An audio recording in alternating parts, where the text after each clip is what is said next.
Despite UNSC resolutions and global calls, India persists in illegal occupation and demographic engineering in IIOJK. India has sought to weaponize water and boasted of endangering 240 million lives.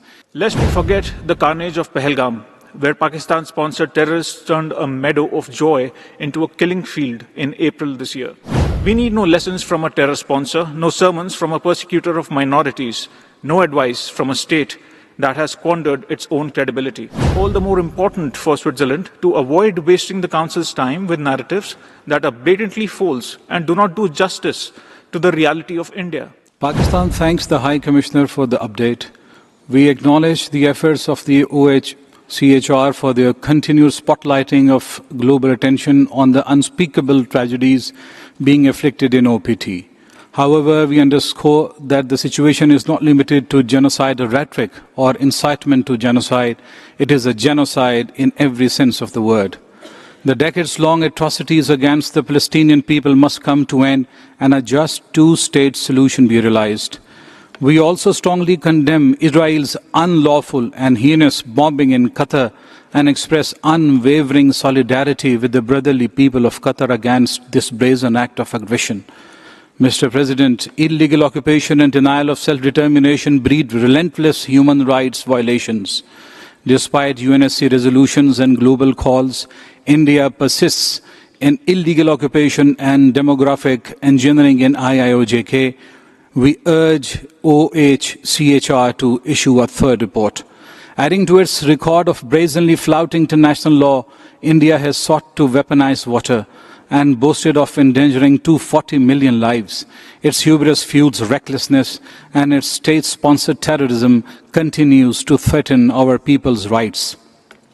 Pakistan has long hosted millions of Afghans, yet, as a sovereign state, retains the right to regulate its borders. A liberal visa regime for Afghans remains in place. I thank you. Mr. President, we take the floor today to respond to certain delegations that have made remarks regarding India. We are compelled, once again, to address provocations from a country whose own leadership recently likened it to a dump truck, perhaps an inadvertently apt metaphor for a state that continues to deposit recycled falsehoods and stale propaganda before this distinguished council. Pakistan's systematic abuse of this forum, coupled with its routine manipulation of the OIC as its mouthpiece, has become a familiar pattern. Its pathological fixation on India appears to provide it with existential validation.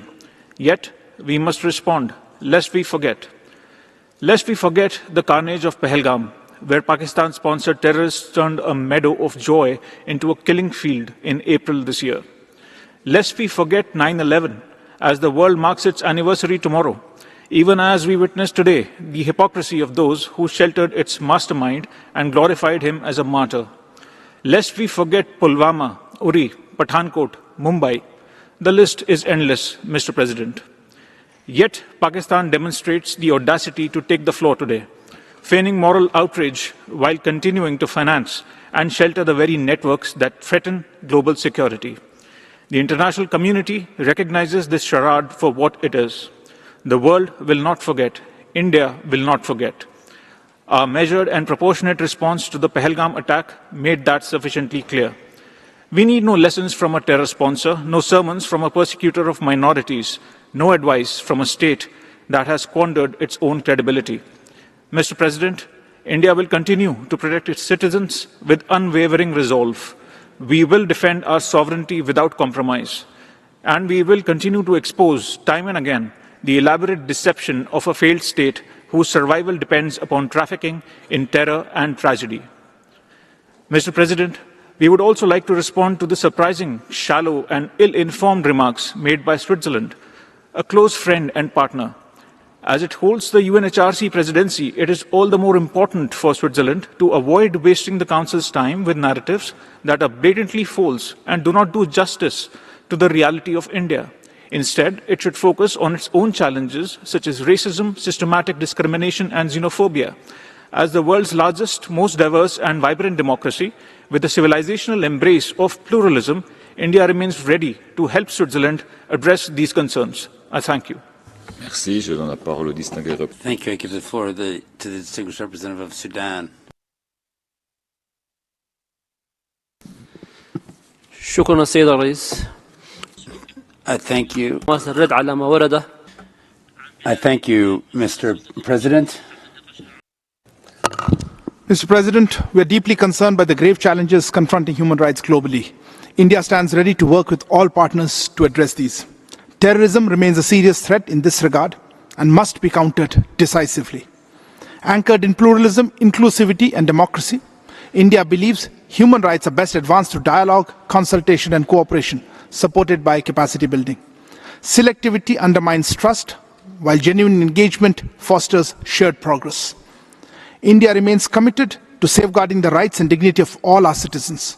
In this spirit, as the fastest growing major economy, India leads in digital infrastructure and financial inclusion, processing over half the world's digital transactions while extending healthcare, housing and financial access at an unprecedented scale. Similarly, we continue to ensure equitable benefit sharing of our technological progress, be it in space, semiconductors, artificial intelligence or clean energy. Mr. President, India has been and will continue to be at the forefront of global action and discourse on promotion and protection of human rights. We are seeking re-election to the Human Rights Council for the term 2026-2028 and look forward to the continued support of UN member state to India's candidatures. We have noted some absurd comments by some other delegations. We will exercise our right of reply separately. I thank you, Mr. President. Merci. Je donne la parole au distingué représentant de la République. Thank you. The Bolivarian Republic of Venezuela is recognized. Thank you, President.